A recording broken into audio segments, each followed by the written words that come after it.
El Valle is located in the province of Sucre in Panama. It is a very prominent tourist spot and it is formed out of a crater from a volcano that erupted many years ago. So it is surrounded by three different mountains. El Cerro Pajita y el Cerro Carocual. It has a population of about 7,000 people, which is not only the indigenous people and the natives, but also a lot of people from other countries, and it is a famous retirement spot. But it grows to about a population of about 8,000 people during holidays. It is about the size of 34.2 kilometers square. El Valle is a very cool place and it is known for its climate, which is more like a mountain climate. It's very cold and it ranges from temperatures like 28 at day and 20 at night. It's also known for its various touristic places like here we can see a Chorro Macho and Now we're here at El Chorro Conmigo, one of the many special tourist spots, which is on the skirt of La India Dormida, and it is 3 minutes away from La Piedra Pintada. Tourists love this spot as it is not only beautiful but also a cool place to relax.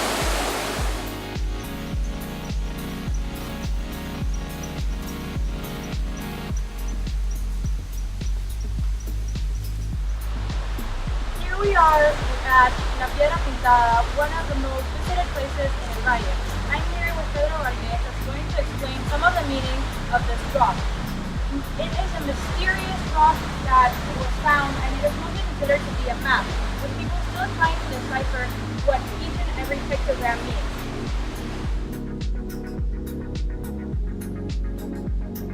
Mi nombre es Pedro y tengo el gusto de honor de explicarle la historia de la piedra pintada.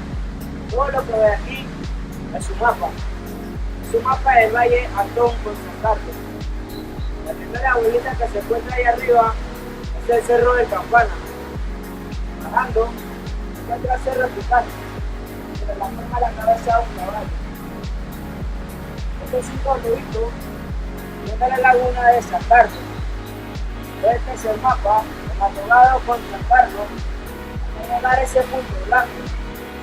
Ese punto blanco, como tres tiene el nombre: el altar, la isla y la coral. El altar es más alto de aquí del valle. Esta es la caída del Chorro Macho. Arriba del Chorro Macho hay una cruz. Ahí donde fue enterrado el último cacique llamado Nao, que antes por la mañana, cuando llovía fuerte, la fuerza del agua hacía que el chorro mabrara como una vaca. Se le puede apreciar la cabeza de una vaca. Arriba del Cerro Peñón, arriba del Cerro Peñón hay un indio disparando como una flecha. Al lado está el Cerro Molejo. Todos los indios que recorrían para llegar hasta aquí. Ahora mismo no la encontramos, la piedra pintada. Arriba de la piedra pintada se encuentra el Chorro Escondido. Arriba del Chorro Escondido se encuentra el Chorro Los Enamorados. Más arriba del Chorro Enamorado se encuentra en la cueva, entrada y salida. Más arriba de la cueva se encuentra la piedra del Sapo, que es más pequeña que esta, que tiene dibujos iguales a estos que todavía no se han descifrado. Esta es la cordillera de la India, la cabeza hasta los pies. Estos 3 lobitos son 3 hermosas, que se les nombra como las 3 cosas. Este corazón está tallado en la piedra del Sapo. Este caracol fue segunda señal. Este ojo de agua no lo han encontrado aquí en el valle. Después la primera familia que fueron los indios. Este es un símbolo para hacer moda, artesanía y eventos. También le dicen el símbolo de la rana dorada. Estas son 3 llaves, con estas son 4 llaves para abrir la cueva. Aquí hay un indio recorriendo la cueva. Esta es la primera casita de barro que se construyó aquí en el valle. Dijo ver, la piedra le cayó un rayo, la partió. Seguía más dibujos, el tiempo se fueron borrando, y solo quedó ese pequeño caracol que se estaba borrando. Dice que la piedra tiene más de 35.000 años y los dibujos más de 1000 años. Fue la última erupción del volcán. Es tremenda toda la historia.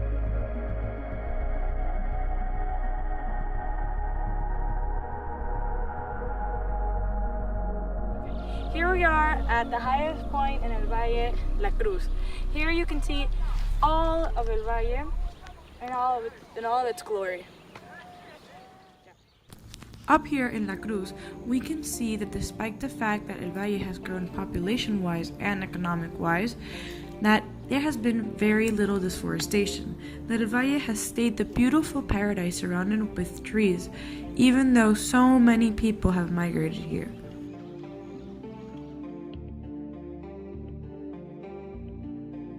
Welcome to the Museum of El Padre Noto. We are joined here today with Gabriela Meneses, who's given us a tour of the museum, explaining to us many different things. Yeah, so she first gave us an explanation about how El Valle formed, all the way to the history of the India Dormida. She also gave us a bunch of explanations of different objects we can see here, like some tools that they used to use back in the day, and then some of the different tools that they elaborated back in. She even showed us some stuff from the pre-Columbian era, as well as religious artifacts and how this museum started and how the church started here in El Valle, to even dresses, costumes, and art, as well as more modern history of El Valle. So El Valle wasn't always a relaxing and cool place to get away from the city. It all started when, during the early Miocene, the islands that would once become Panama were joining together and the volcano of El Valle formed. Then the volcano erupted, creating a crust of lava on top, and then it filled up when it was not active. So everything collapsed and creating an 18-story or 180-foot sediment with lava underneath. That's why we have the thermal waters in El Valle. Then the water, it filled up, creating a lake, which later drained out into El Río de Anton. So after it drained out, early settlers came to the crater and created what we know today as El Valle. We can find Talk a little bit about the first inhabitants of El Valle, which were the Cholo Mestizos, descendants of the Nove Bugle tribes. Here we can see some of the metates that they used. These were primarily used for working corn and some of the rituals. And here you can see the first metate, the only metate that actually has two concentric circles in the rim, as you can see there. Then we can move on to see some of the funerary vessels, which they were used. They would put the bodies in altars so that they could be eaten by vultures, and then they would just keep the bones inside for many years. As you can see here, this one still has some of the human remains. Also, if they were really important, they would put all of their important items around the funerary vessel. A carved stone or a petroglyph, really important to the El Valle history. This one was found in El Níspero, and it was donated here to this museum so that people could see it. It has many different interpretations. Like some people say that it looks like an octopus with a curled up tentacles, and some say it looks like an indigenous woman dancing, and some say that it even looks like a butterfly. In this museum, we have many different artifacts and ceramics from all different periods in Panama. We can see from the Paleo-Indian to the 2nd, 3rd, 4th, and 5th period. Here we can see some of the more simpler examples from the Paleo-Indian. If we go over here, we can see polychromatic ones, which are from the 2nd period. These are more advanced because they have both red and black lines, and they're more geometric designs. If we move over here, we can see at the bottom some of their weapons and tools. Here, mostly their tools that they use for sharpening, and these rocks over here, the more rounded ones, were like their hammers. They look for the more rounded ones. Here we can see more about for cutting and for hunting, as well as we can see some artifacts. Up here we can see a flute that is in the shape of a man, as well as a very important head. The thing about this head is that these stone carvings weren't made for everybody, they were made for important people. Down here we can see a fragment, an archipomorphic ceramic fragment, which was given to a father, from a father to a daughter, or from a lover to his partner. So Here we can see some more metates. Here we have a very rare one which was not usually made. It's the three-legged metate, which was more complicated to make because of its legs. We can also see mortar and pestles which are used to crush. Here we can see more complicated ceramics from the later periods, as this plate with an intricate design. During this time, they not only used red and black, but also we can see some purples and some creams. Down here, we see the more rare mortar and pestle, which is a four-legged one, as well with its pestle. Over here, we can see some very complicated incense burners as well from the later periods. Here, we see a very important and rare artifact. It's one of the various petroglyphs that this museum has from the indigenous people. This one here represents a family. What's interesting about it, it was donated by an old lady. She found it in a river and she used it to wash her clothes, not knowing that it was an important artifact. It has been covered by dust over the years, so it is hard to see the design of the family, mostly showing a man and his son, or a woman and her son. Here we have some traditional dresses which are native to El Valle. They might seem like the polleras, just a Panamanian, but they're more important than that. Here we have a very traditional cucua dress, complete with mask, pants, and a shirt, which was made out of, which is cucua, it's like bark. It's made out of a tree's bark, just like their blankets. Here we have some older traditional polleras of El Valle, like this one here that was donated and was actually made in the 1800s. We also have some bracelets and necklaces which are made out of beads. There are resguardos, or protections, which are put on children to protect them from ill wishes or evildoers or just spirits in general. Now, Ms. Gabriela is going to explain to us a little bit about the history of La India Dormida, the very, very famous India Dormida of El Valle. Esta joven que ustedes ven aquí se llamaba Luba. Luba traducido al idioma español era flor del aire. Este señor que ven aquí se llamaba Yarabí. Yarabí traducido era hombre silencioso. Eran de la tribu Guayní.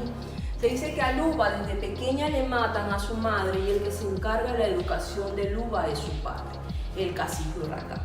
Se dice a medida que iba creciendo, iba tomando la misma actitud de su padre, una muchacha aguerrida y sobre todo indomable. Se dice que cuando ella creció le encantaba ir a un lago donde predominaban mucho las flores, más que todos los lirios. Pero un día de todos esos que va a visitar a sus flores, cae de su balsa y un animal va a atacarla. Se dice que es entre un lagarto o un cocodrilo. Este joven, al ver que Luba estaba en peligro, saca su flecha y le dispara al animal. El animal muere. Ella se siente muy agradecida, pero simplemente es un aprecio por haberla salvado.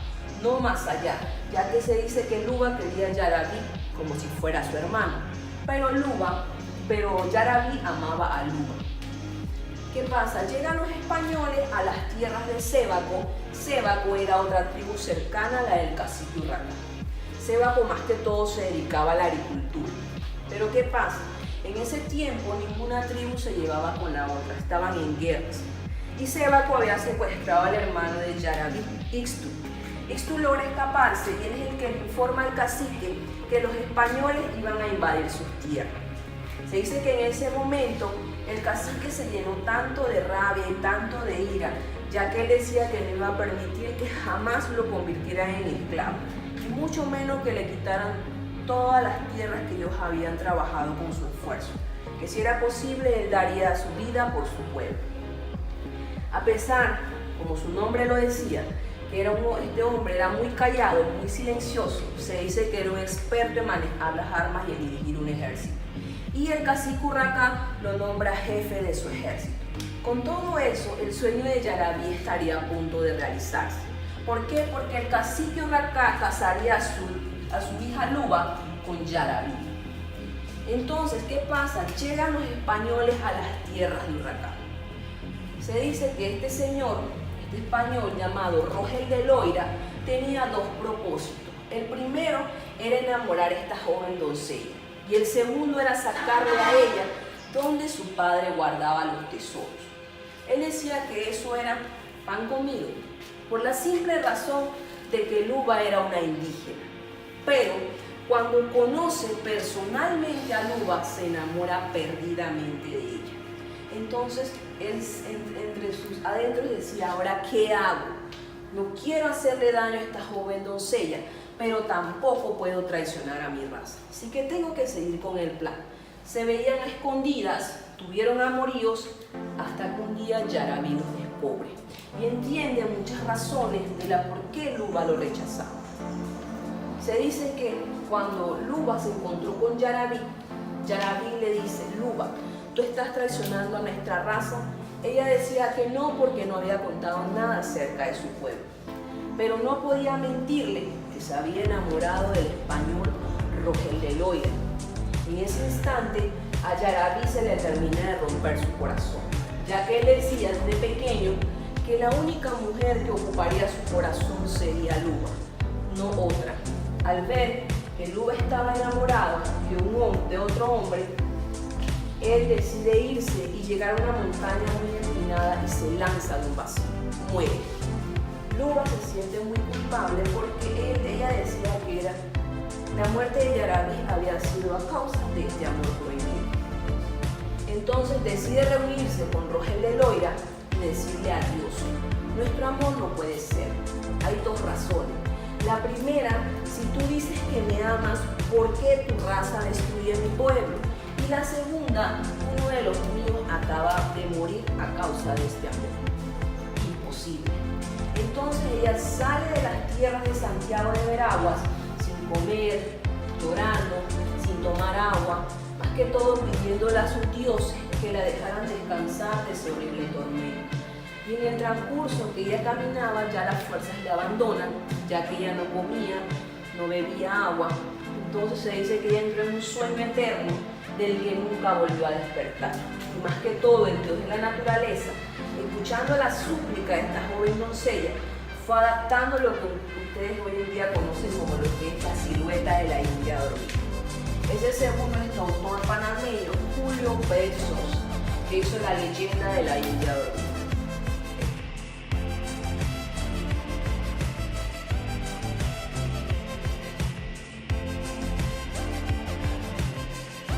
We're here at El Níspero Zoo, and we're going to see the different flora and fauna of El Valle. El Níspero is one of the most famous tourist spots here in El Valle and is the best zoo in all of Panama, as it not only has species endemic to El Valle but also species from around. In El Níspero, we saw many animals endemic to El Valle, including yellow and red-eared turtles, green iguanas,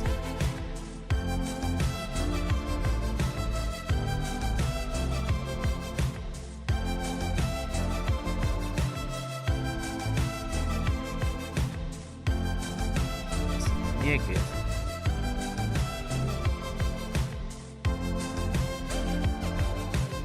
jaguars,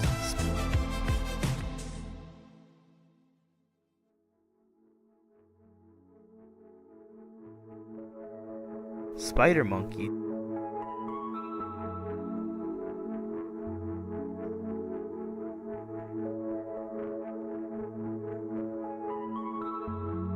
white-faced monkeys,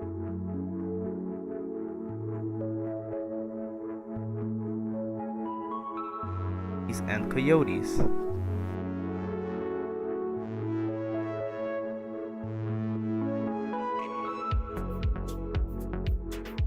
El Níspero, and there's not only endemic species, but as I said before, there's also other species. We here have some sheep which are out here so we can pet them, like, you know, like a petting zoo. Okay, so we're here at the Frog and Toad Expo in El Níspero, and we're about to see one of the most important Panamanian endangered species, which is the golden frog. The golden frog is a very important species to us because the indigenous used to make huacas with the shape and color of them. We like an important and a very interesting fact about them is that they use their paws to communicate using sign language. In the amphibian exhibit, we saw frogs like the masked tree frog lives in Honduras to Colombia. It is terrestrial and arboreal, and it is found in lowland and pre-montane forest. The coronated tree frog has isolated populations from Mexico to Panama. It is arboreal and it lives in cloud forests, lays eggs in tree holes or bamboo internodes containing water. The Panamanian mossy harlequin toad is endemic to Panama. It is terrestrial and it lives in and around streams of lowland forest and it lays its eggs in water. The horned marsupial frog is arboreal and lives in highlands and premontane and cloud forest. Eggs are deposited into the female's dorsal pouch and develop directly by passing the larval stage. The red-eyed tree frog lives in southern Mexico to northern Colombia. It is arboreal and occurs in lowland and montane forest. It lays its eggs on vegetation around ponds during the wet season. The lemur leaf frog lives from Costa Rica all the way to Colombia. It is arboreal and occurs in lowland and montane forest. Its eggs are deposited on leaves that overhang forest streams and ponds. The Panamanian golden frog is endemic to Panama. It is terrestrial and lives in and around streams of premontane and montane forest. Its reproduction occurs all year long and it is critically endangered due to the chytrid fungus. The hourglass tree frog lives in southern Mexico all the way to Ecuador. It is arboreal and lives in lowland and montane forest. Its eggs are laid on vegetation above or in puddles and ponds. The climbing toad lives in Nicaragua to Ecuador. It is terrestrial and arboreal, found in lowland and premontane forest, and breeds in ponds, rivers, or streams. The green and black poison dart frog lives in Nicaragua to Colombia. It is terrestrial and arboreal. It occurs in lowland and premontane forest. Its eggs are laid in the leaf litter and larvae and are carried to puddles or ponds on the male's back. The smoky jungle frog lives in Honduras to Colombia. It is terrestrial and it is found in lowland and premontane forest. It breeds in streams, ponds, and barrows and sometimes creates foam nests to protect the developing eggs. The cane toad lives in southern United States to Brazil and it is introduced into Australia and Southeast Asia. It is terrestrial and occurs in lowland and montane forests and savannas. It breeds in ponds or slow-moving streams. In El Níspero, we not only saw some fauna, but we also saw endemic flora to El Valle, such as orchideas and the flower of the Holy Spirit.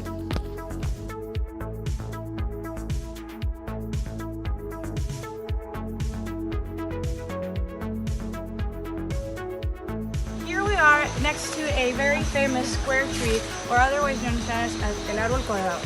These are very famous trees in Central America, which are famous for its base being square-like and angular. They're found at the bottom of El Cerro Gaitán and they can grow between 25 and 35 meters. They are a very famous tourist spot which is located behind El Hotel Campestre, and it can expand about 800 meters throughout the forest of all of these trees. One of the many famous tourist attractions that tourists first visit when they go to El Valle is the local market, where we can find lots of traditional Panamanian food, candy, fresh fruits and vegetables, lots of different flora and flowers that have been collected around El Valle and outside, as well as traditional hats, clothing, and decorations. We hope you enjoyed our video about this beautiful paradise, El Valle, and learned about its history, geography, flora, fauna, and more.